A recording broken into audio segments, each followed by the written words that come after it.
Hola, mi nombre es Ana Cristina Olvera y desde todas las latitudes de la región les doy la bienvenida a nuestro punto de encuentro en el arte y el conocimiento, el Noticiero Científico y Cultural Iberoamericano, NSC, el espacio informativo de la Asociación de las Televisiones Educativas y Culturales Iberoamericanas, ATEI. Acompáñenme en este recorrido de 30 minutos a descubrir lo que se produce, se investiga y se crea cerca de ti. El 41.3% de la superficie de la Tierra es seca. Este porcentaje concentra el 44% del total de los cultivos a nivel global. Se estima que al menos un tercio de la población mundial habita las tierras secas y 1.000 millones de personas están en situación de pobreza. La escasez de agua en el mundo afecta a entre 1.000 y 2.000 millones de personas. Pero ¿cómo se mide la humedad de la superficie terrestre? ¿Sabías que el suelo debajo de tus pies contiene una parte del agua más importante de la Tierra? El rastreo de la humedad del suelo es una misión muy importante para la NASA. Piensa en el suelo como una esponja. Puede absorber mucha agua, pero eventualmente se llenará, o puede secarse a medida que el agua se evapora. Saber cuándo el suelo se está secando demasiado nos ayuda a planificar para las sequías, prepararnos para la escasez de alimentos e identificar lugares donde pueden surgir incendios forestales. Saber cuándo el suelo está demasiado húmedo y no puede absorber más lluvia nos ayuda a predecir mejor las inundaciones y deslizamientos de tierra. La mejor forma de controlar la humedad del suelo no es desde la Tierra, sino del espacio. Por eso la NASA hace esto con instrumentos especiales orbitando muy alto sobre nosotros. El rastreo de la humedad del suelo desde el espacio nos ayuda a mejorar los pronósticos meteorológicos y los modelos climáticos, y ayuda a los agricultores a saber cuándo plantar, regar y cosechar sus cultivos. Todos en la Tierra se benefician del estudio de la humedad del suelo. Es otro caso en el que los estudios de la NASA son buenos para todos nosotros.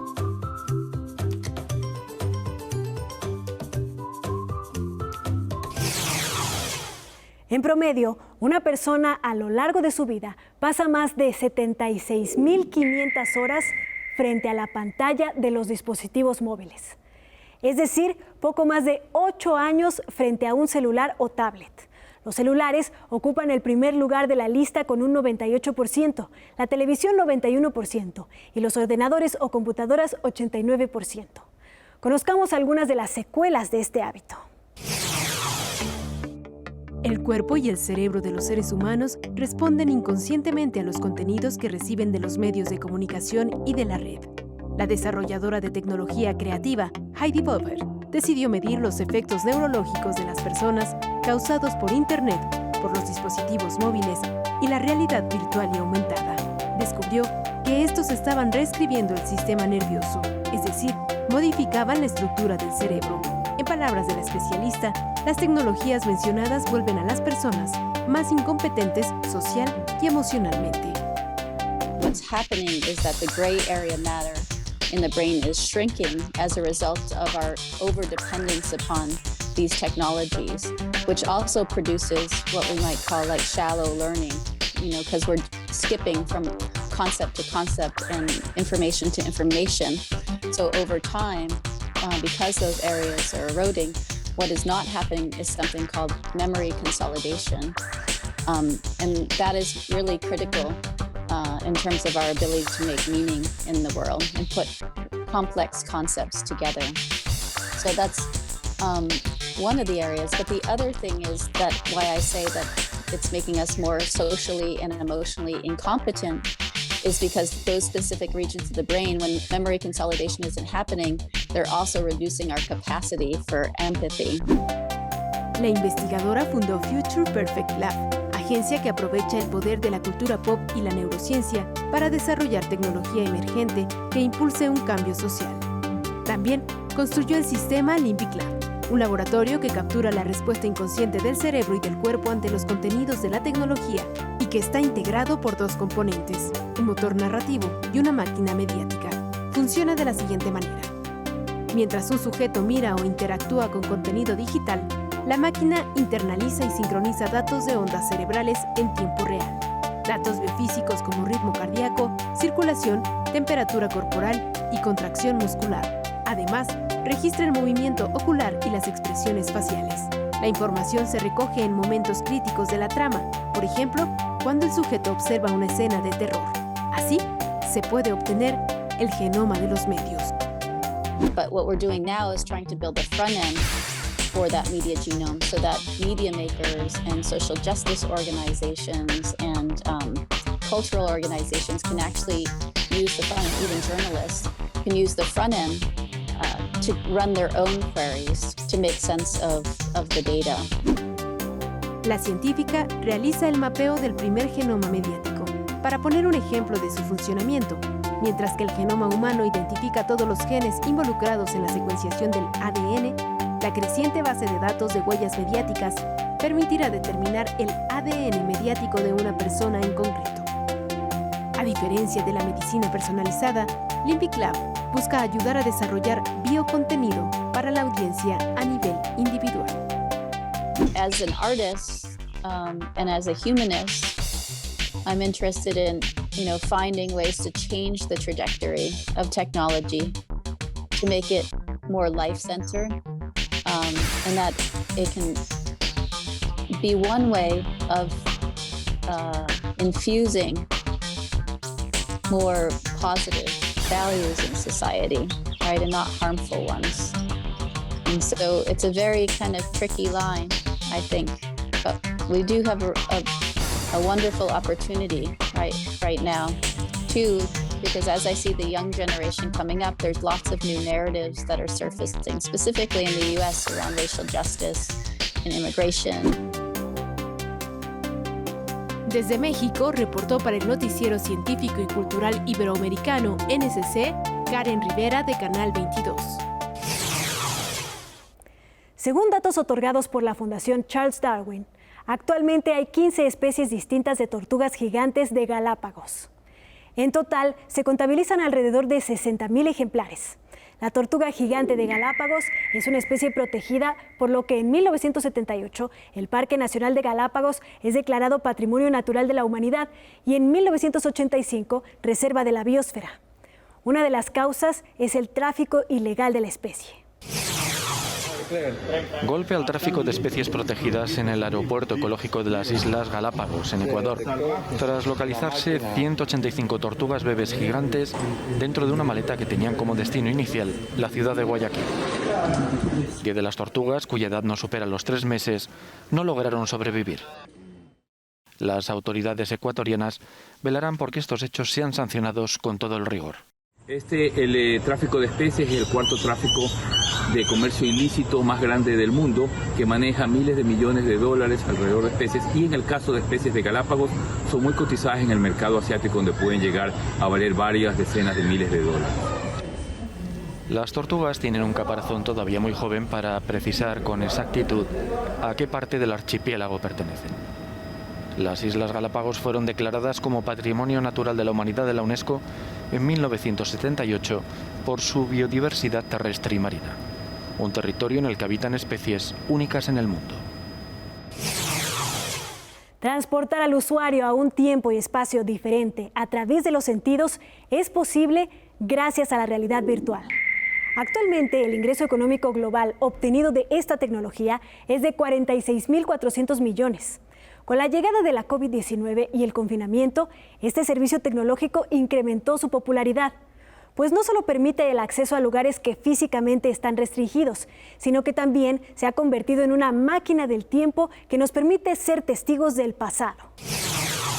El Museo Histórico Alemán de Berlín reconstruye con una exposición de realidad virtual la icónica fotografía El Salto, en la que un soldado salta la valla de alambre que dividía Berlín 2 días después de que se empezara a construir el muro. Con unas gafas 3D se puede apreciar cómo el soldado Konrad Schumann saltó a la parte occidental de la ciudad el 15 de agosto de 1961 y cómo en ese momento se tomó esa fotografía. El objetivo de la muestra, titulada El Salto 1961 y que se podrá visitar del 15 de marzo al 5 de abril, es mostrar la historia de cómo se tomó la instantánea desde 3 perspectivas diferentes. La de Konrad Schumann, huyendo hacia la parte occidental con el uniforme del Ejército Popular Nacional de la RDA, la del fotógrafo Peter Leibing y la del policía de Berlín Occidental, Manfred Klum. Esta exposición de realidad virtual coincide con la reapertura del Museo Histórico Alemán, que permanecía cerrado desde noviembre por las restricciones por la pandemia. El 47% de la superficie de Ecuador se ha visto afectada por la degradación y desertificación. Entre las zonas con mayor impacto están los 170 kilómetros cuadrados de tierras áridas del río Jubones. La deforestación, depredación de manglares, contaminación, especies nativas en extinción, deterioro de la salud pública, incremento de morbilidad y los altos niveles de pobreza que abarcan el 51% de la población son solo algunos de los retos que enfrenta la región. El reportaje Las mujeres que le ganaron al desierto aborda este tema, pero desde la mirada femenina. Este es el reportaje con el que la ecuatoriana Isabela Ponce ganó recientemente el premio Ortega y Gasset de periodismo a la mejor historia o investigación.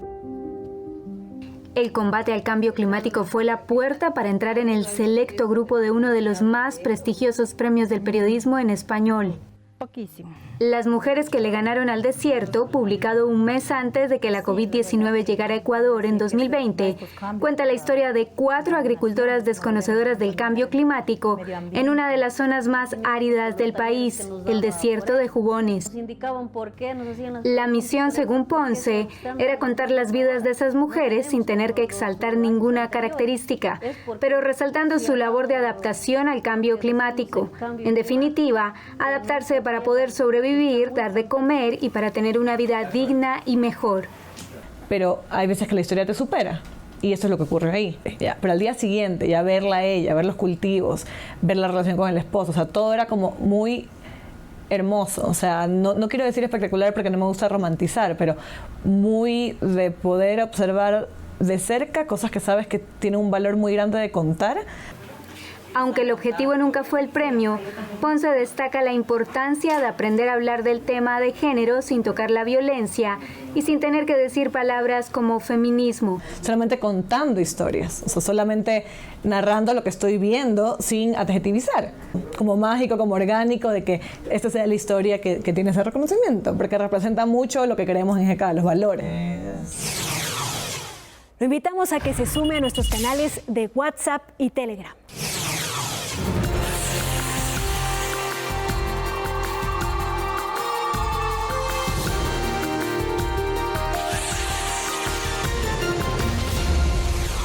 Van Gogh, principal exponente del postimpresionismo, dejó como legado aproximadamente 900 cuadros y más de 1.600 dibujos. Sus obras se pueden disfrutar en diversas partes del mundo como Nueva York, Londres, Ámsterdam, los Países Bajos, París y Los Ángeles, por mencionar solo algunos. Gracias a la tecnología, actualmente podemos percibir esta herencia cultural de una manera mucho más sensitiva. Una inversión total en la obra de Van Gogh es la propuesta de esta exposición digital que abre sus puertas en los Palace Studios de Miami. La muestra inicia aquí su andadura mundial e invita a sentir el arte del pintor impresionista de una manera distinta a la de un museo. Esto según el director creativo de la exposición del Normal Studio de Montreal. La experiencia se titula Beyond Van Gogh, acompañada de una banda sonora. La sala tan pronto es un campo de girasoles, como una noche estrellada, un paisaje de los Países Bajos o unos almendros en flor en el sur de Francia. Alrededor de 300 obras están representadas en la muestra. De repente la luz cambia, los colores y las formas también. Y es que cada 45 minutos todo vuelve a empezar de nuevo.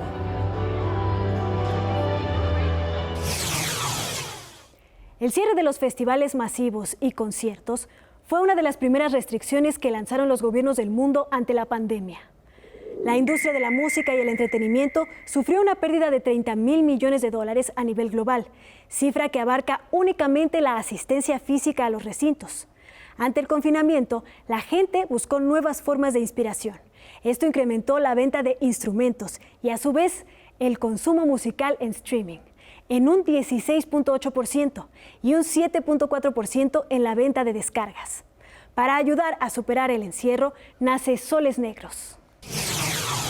Desde sus casas, la banda se presentó en Gaitán Desconectado con las nuevas canciones de su último álbum, Soles Negros, en donde exploran nuevos ritmos. Se siente en el aire los rayos de luz en las Soles Negros es un disco en donde ya es como estamos viviendo la vida, estamos viviendo las giras. Fue una etapa de muchos viajes, fue un disco que se construyó a través del tiempo. Entonces sí, como que cada disco es una foto de nosotros. Lo alternativo de su música se puede encontrar en canciones como En el mar, en colaboración con Juan Pablo Vega, donde se mezclan géneros como el pop y el rock.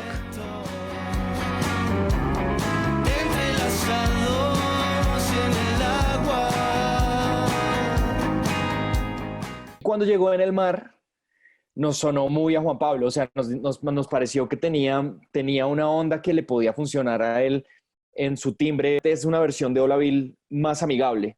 La banda, que se ha presentado en varios países latinoamericanos y tenía su agenda llena hasta agosto, ha tomado este tiempo de confinamiento para trabajar en alrededor de 15 canciones para su próximo álbum.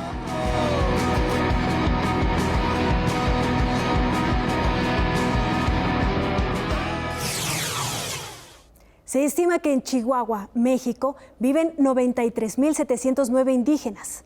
Esto representa el 3.8% de la población total, de la cual 110.498 personas hablan lengua indígena. El primer lugar es el tarahumara o rarámuri. Actualmente el 90% de la población rarámuri se concentra en ese estado. Un digno representante de los rarámuris ante el mundo es Romeino Gutiérrez. Romeino Gutiérrez Luna, de 34 años, nacido en Rotosachi, una comunidad ubicada en la Sierra del Norteño, estado mexicano de Chihuahua, es el único discípulo de Romain Wheeler, un concertista de piano, compositor e investigador estadounidense, quien lo ha apadrinado en su carrera musical. Él llegó a conocerme porque él llegó a la sierra antes de que yo naciera, conoció a mis papás, inclusive cuando mis papás todavía no estaban casados. Entre los rarámuris, la música es de inmensa y muy compleja calidad, siempre utilizada en momentos festivos, en donde acostumbran a bailar y cantar, teniendo de fondo percusiones y violines con composiciones que no se encuentran muy alejadas de la música clásica. Siempre digo que la música, yo llevo desde el vientre de mi mamá escuchándola, ¿no? Porque la música en la cultura rarámuri es parte muy importante, parte fundamental de nuestra cultura.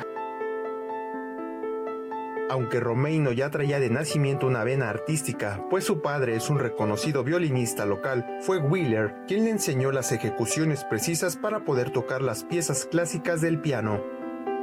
Después de estudiar en el Conservatorio de Música de la capital chihuahuense, Gutiérrez ha participado en una serie de giras por Estados Unidos y Europa junto con Wheeler, con un programa artístico que se equilibra entre obras clásicas y de música tradicional rarámuri.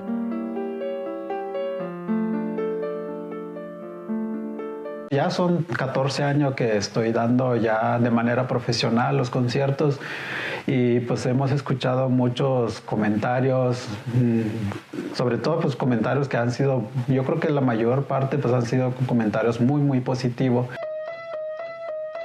Lo recaudado por Romeino en todos sus conciertos es utilizado para apoyar a su pueblo en la construcción de hospitales, escuelas e infraestructura en general, pues a pesar de la hermosa vida en la Sierra Tarahumara, la falta de agua genera hambrunas, enfermedades y conflictos sociales.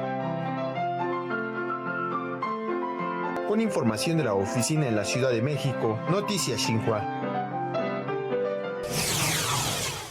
Grandes máscaras de rostros negros, plumas, tambores, bombos e imponentes trajes dorados, bajo un rítmico balanceo, conforman la popular danza folclórica morenada. Es la representación artística más importante para celebrar la fiesta de la Candelaria en Perú. La morenada también forma parte del Carnaval de Urono, al oeste de Bolivia, y se baila en la Fiesta del Gran Poder, festividades declaradas Patrimonio Cultural de la Humanidad por la UNESCO. Su importancia es tal en ambos países que ahora están en disputa. Desfila en Bolivia para reivindicar la danza folclórica de la morenada. Decenas de conjuntos de morenada y caporales, otro baile típico en disputa, desfilaron el martes frente al Palacio de Gobierno de La Paz, convocados por el gobierno de Luis Arce en rechazo al anuncio del vecino Perú que la semana pasada la declaró Patrimonio Cultural de la Nación. En Bolivia es muy importante nuestra cultura, nuestras danzas, porque representa la historia de todo nuestro país. En el caso de la morenada es una danza patrimonio de nuestro país. Se representa la danza en fiestas durante todo el año, entonces es muy importante ahora defenderla. La disputa en torno a esta danza surgida en la época colonial se revivó luego de la declaratoria que además la considera una de las embajadoras de la cultura artística de Puno, región fronteriza con Bolivia en la zona del lago Titicaca. El gobierno boliviano reaccionó con dureza a la medida adoptada por Perú y anunció que acudiría a la UNESCO para defender estos ritmos. Convocamos que se sumen para conformar el Comité Nacional de Salvaguardia de nuestras danzas bolivianas en nuestro país.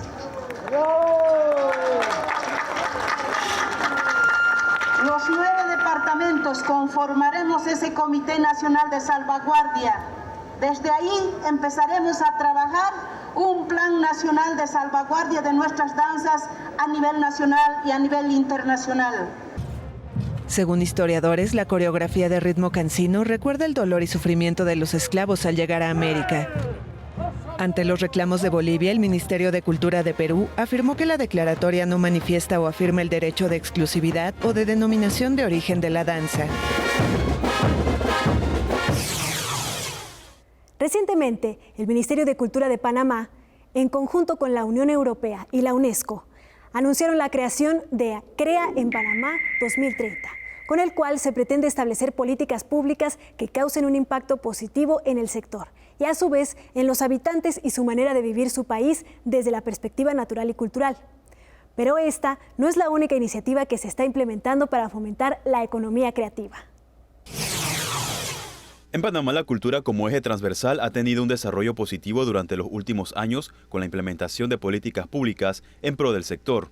El 15 de agosto de 2019, el Gobierno Nacional sancionó la ley que creó el Ministerio de Cultura de Panamá, acción que puso en marcha todo un engranaje con objetivos específicos para potenciar las industrias creativas y culturales. La agenda cultural destaca la creación de la Ley General de Cultura, el diálogo con los gremios para la elaboración de una ley de artistas, ferias virtuales artesanales, la promoción de presentaciones artísticas a través de los medios de comunicación estatales, la reactivación de más de 60 convenios internacionales culturales, fortalecer la red de museos con la realización de actividades a nivel nacional.